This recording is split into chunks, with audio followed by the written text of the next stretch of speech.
మీ పిల్లలకి అన్నం తినిపిస్తున్నారా లేక డిజిటల్ మత్తుమంది ఇస్తున్నారా?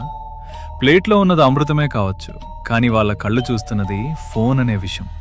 ఆ స్క్రీన్ వెలుగులో వాళ్ళ అన్నం తినడం లేదు మావా, ఒక హిప్నటైజ్ చేయబడిన రోబోలా యాంత్రికంగా నోరు తెరుస్తున్నారు. సైన్స్ ఏం చెప్తుందో తెలుసా? మెదడు కార్టూన్ లోకంలో బిజీగా ఉంటే కడుపుకి ఆకలి సిగ్నల్స్ అందవు. దీన్నే మైండ్లెస్ ఈటింగ్ అంటారు. వాళ్ళు ఏం తింటున్నారో వాళ్ళకే తెలీదు.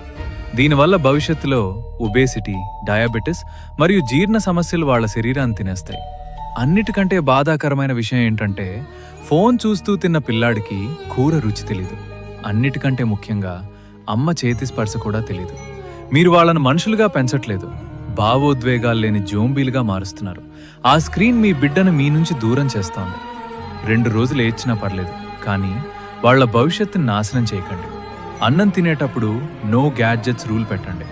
వాళ్లతో మాట్లాడుతూ కథలు చెప్తూ తినిపించండి. ఆ బంధాన్ని కాపాడుకోండి. తల్లిదండ్రులందరికీ ఈ వీడియోని ఇప్పుడే షేర్ చేయండి.